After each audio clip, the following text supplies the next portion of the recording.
लोग मेरे पास आते हैं और जब मुझसे मिलकर जाते हैं तो वो कहते हैं कि आप किसको मानते हैं? मुझे ये समझ में नहीं आता आप किसकी पूजा करते हैं? मैंने देखा है बहुत कन्फ्यूजन में रहते हैं वो लोग और ये जानने के लिए भी बहुत बेताब रहते हैं कि मैं किसकी पूजा करता हूँ। जबकि सभी जानते हैं कि माँ जगदम्बा का मैं भक्त हूँ, उनका मैं पुत्र हूँ, वो मेरी माई है और ये नाता है, ये रिश्ता है जो मेरा मन मानता है। और माई से भी मुझे वही प्रेम दुलार मिलता है जो एक पुत्र को मिलना चाहिए। लेकिन अंतर क्या है? जो लोग आते हैं उनमें वो भी माँ के भक्त हैं और मुझ में अंतर ये है कि उन्होंने जगदम्बा आदि शक्ति को एक मूर्ति में बांध दिया है, एक फोटो में बंद कर रखा है, एक यंत्र में लगा रखा है, मंत्रों में बांधा है और पता नहीं कितने ज्ञानियों के मुख से निकला प्रवचन। परेशान हो जाता हूं मैं। जितने ज्ञानी उतने बात, यज्ञ हवन विधि पद्धति, ये विधि वो विधि, इसका मंत्र होना चाहिए उसका मंत्र होना चाहिए। बहुत हंसी आती है और मजा भी,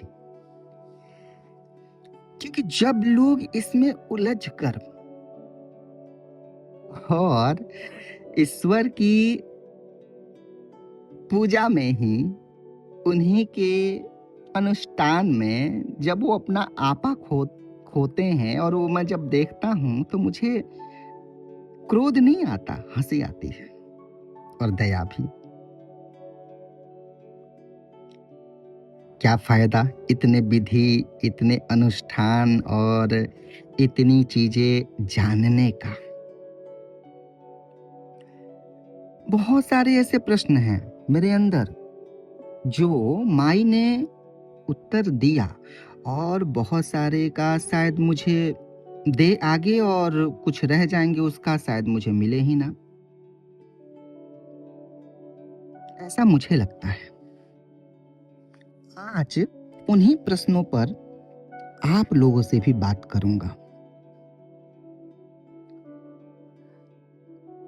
मेरे लिए सबसे पहले मैं उत्तर दे दूं, मेरे लिए माँ जगदम्बा किसी मूर्ति में कैद नहीं है।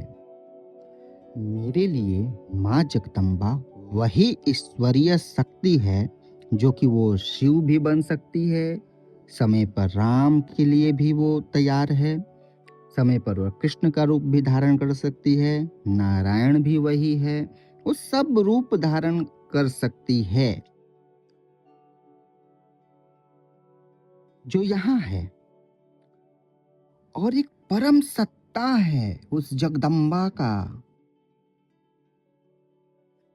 वो परम सत्ता के बारे में, उस परम ईश्वर के बारे में ज्ञात होना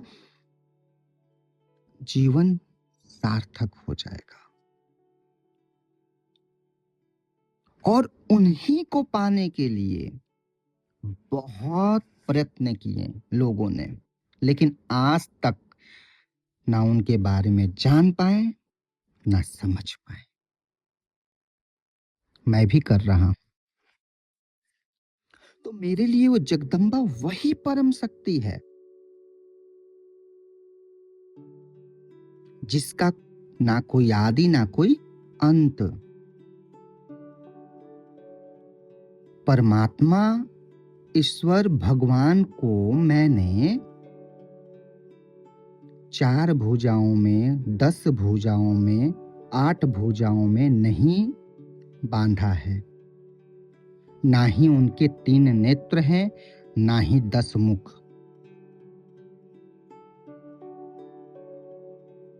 और ना ही उनकी कोई सवारी है। वो परम पिता परमेश्वर एक ऐसी ऊर्जा है जो कि संज्ञा में नहीं परिभाषित हो सकता, बल्कि क्रिया में होगा।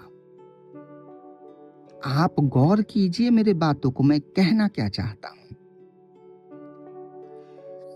लेकिन उसको समझना हमारे जैसे इंसान के बस की बाहर की चीज है। लेकिन प्रयत्न इंसान को करना चाहिए।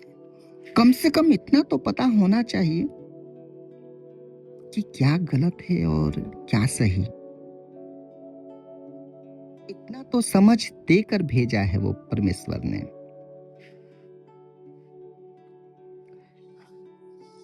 ज्ञानी लोगों की बातें मैंने बहुत सुनी हैं। संतुष्टि किसी एक से भी नहीं मिली मुझे, किसी एक से भी नहीं। ईश्वर कभी नहीं चाहेगा कि हम इंसान अपने आप को कष्ट दें। जब कोई इंसान अकाल मृत्यु को प्राप्त करता है या अपने आप को वो कुछ कर लेता है जिससे उसकी मृत्यु हो जाती है, तो वो परम पाप कहलाता है। क्यों? क्योंकि ईश्वर नहीं चाहता कि वो अपने आप को मारे। ऐसा लोग, ऐसा समाज बोलते हैं। किसी किसी का मत है, ये भी होता है कि भगवान ने चाहा तभी ये हुआ। किसका सुनूं, किसका नहीं सुनूं? तो मेरा मानना ये है कि ईश्वर बिल्कुल नहीं चाहता कि हमें कोई कष्ट हो। जो कांटों के सैया पे सोए रहते हैं, जो एक टांग पर खड़े रहते हैं, उनसे भी मैंने बात किया है। उन सब से मैंने बात किया है, लेकिन मेरा जवाब किसी के पास नहीं है जिससे मैं संतुष्ट हो जाऊं। वो भी वही तलाश रहे हैं जो मैं तलाश रहा हूं। लेकिन मुझे ऐसा लगता है कि उनकी विधि गलत है। ईश्वर नहीं चाहेगा कि वो अपने आप को कष्ट दे, उसका बच्चा अपने आप को कष्ट दे, उससे वो और दुखी होगा। मुझे तो ये समझ में नहीं आता कि लोग इतने इतने भूखे प्यासे रहते हैं अपने रिचुअल के कारण, वो ईश्वर को खुश करते हैं या दुखी? जरा सोचिएगा, सोच के बताइएगा। या फिर ये एक रिचुअल है, इसे ढोना है, समाज ने मुझे दे दिया है, मेरे माता पिता ने दिया है तो मुझे चलाना है, ऐसा कुछ भावना है? कौन सी भावना ऐसे कार्य को करवाती है? मुझे समझ में नहीं आता।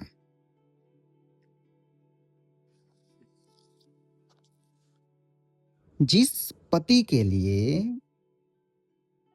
लोग पता नहीं कौन कौन सा व्रत करते हैं और फिर कल गए उसी पति से उनका बनता नहीं है, ऐसा क्यों? फिर ये व्रत करने का क्या लाभ, क्या फायदा?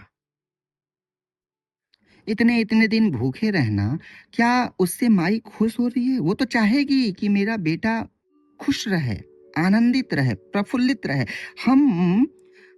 हमारा भी बच्चा है, हमारा बच्चा अगर 3 घंटे ना खाए तो हमें लगता है कि बच्चा ने आज पूरे दिन कुछ नहीं खाया। तो फिर उस जगदम्बा आदि शक्ति को क्या लगता होगा? उस परम सत्ता को क्या लगता होगा? मुझे तो यही समझ में नहीं आता। मैंने समाज में ऐसे ऐसे लोगों को देखा है जिनमें ज्ञान कुछ भी नहीं, घमंड बहुत ज्यादा है। ऐसे ऐसे ज्ञानी लोगों से मिला है जिनमें तप के नाम पे कुछ भी नहीं है, केवल आराम है, और लोग आगे पीछे किए हुए हैं। यज्ञ करवाना, हवन करवाना, अनुष्ठान करवाना, ये उनका पेशा है और ये लोग जानते हैं, फिर भी लोग पीछे पड़े हुए हैं।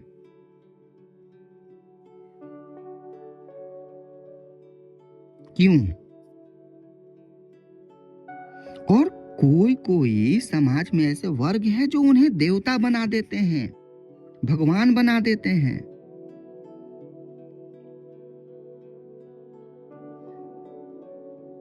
ईश्वर वो सत्ता है न जिनके कोई माता पिता है, ना किसी से उन्होंने जन्म लिया है।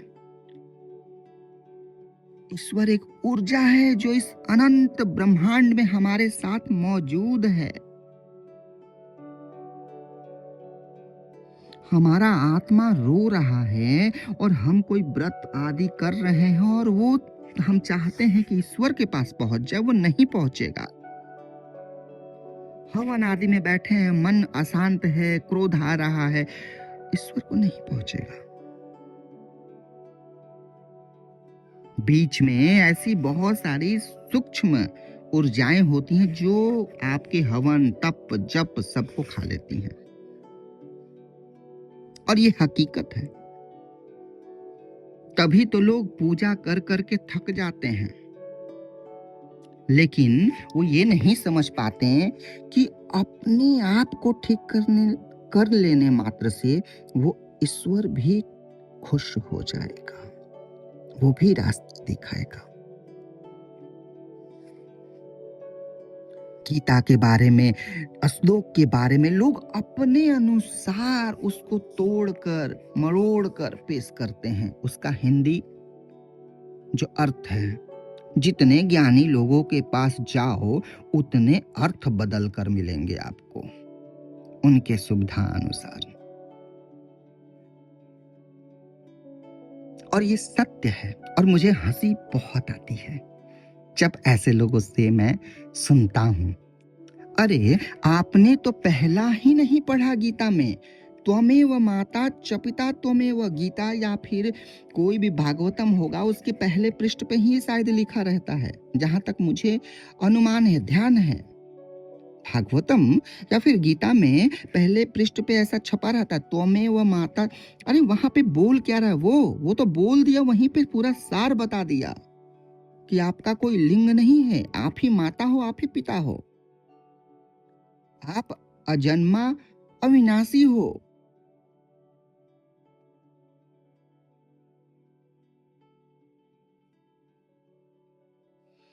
तो ईश्वर को समझें। अगर आप जिस किसी भी देवी देवता को मानते हैं और उसकी पूजा कर रहे हैं, उसमें आप लगे हुए हैं, उसकी प्रतिमा या उस मूर्ति में लगे हुए हैं, आप ईश्वर नहीं देवता की पूजा कर रहे हैं।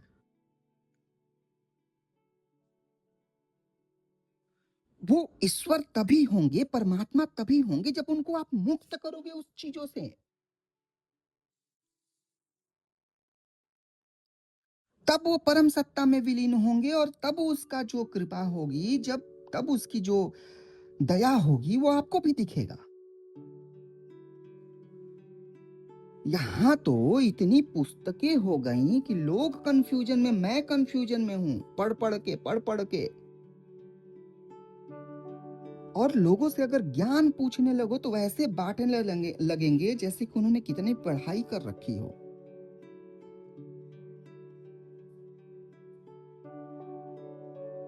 सत्य किसी को नहीं पता, ना मुझे ना आपको, लेकिन कहीं ना कहीं मुझे लगता है कि मैं एक सीधा रास्ता पे हूं, एक सत्य के रास्ते पे हूं।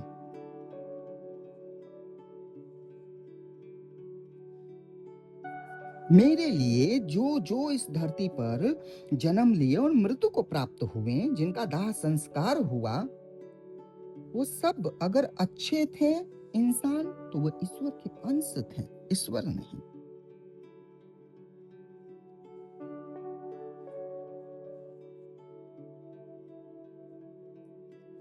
अगर आपका कोई सवाल होगा तो आप मुझे जरूर लिख कर भेजिएगा। मैं चाहता हूं कि कोई पूछे। अगर मुझे आता होगा तो जरूर मैं आपको उसका आंसर दूंगा, और अगर सक्षम नहीं हूं या आपके तरफ से कोई ज्ञान हो तो उसे मैं जरूर अर्जित करूंगा, और मेरा अगर उस पर कोई सवाल उठ रहा है तो जरूर आपसे पूछूंगा।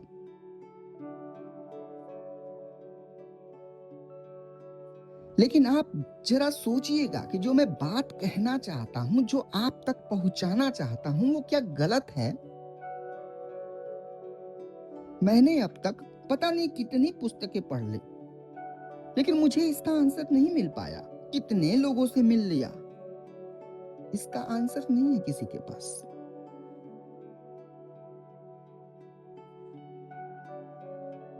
मुझे लगता है कि जो मैं सोच रहा हूँ, जो मेरी जो एक्सपीरियंस है, जो मेरी चीज़ें हैं, जो मैं घूमकर और लोगों से मिलकर और किताबों के ज़रिए या जैसे भी करके एकत्रित कर रहा हूँ माँ के द्वारा, वही ज्ञान सत्य है, मुझे ऐसा लगता है। हम कहाँ फँसे हैं? मुझे तो यही समझ में नहीं आ रहा है। हम विभाजित कर रहे हैं। हम नारायण के भक्त हैं, हम शैव के हैं, हम दुर्गा के हैं, हम काली के हैं। माई में भी भेदभाव। राधा रानी और दुर्गा माँ अलग हैं। दो ही ऊर्जा होती है समझने वालों, ये तो मैं क्या बताऊं। दो ही ऊर्जा होती है ना, मेल फीमेल।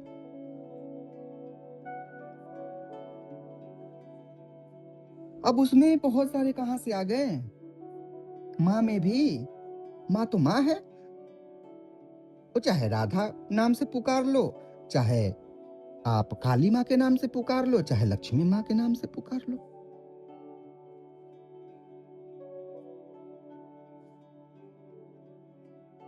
उसी तरीके से ईश्वर वो परम सत्ता है, उसका कोई नाम नहीं है। मैं ये कहना चाहता हूं, उसका कोई नाम नहीं है। उसका नाम यही है, परमात्मा, परमेश्वर, अल्लाह, यही नाम है। ईश्वर, यही नाम है।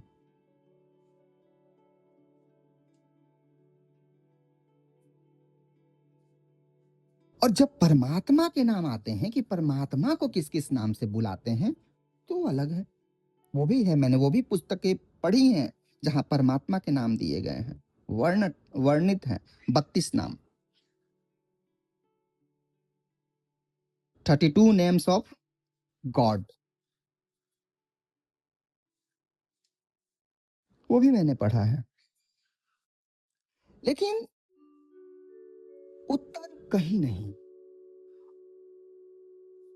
तो अगर आपको लगे कि आप इसमें रुचि रख रहे हो, आप मेरी बातों में कुछ सहमत हो या नहीं भी हो, तो आप मुझे बताएं। इससे मुझे बहुत खुशी होगी।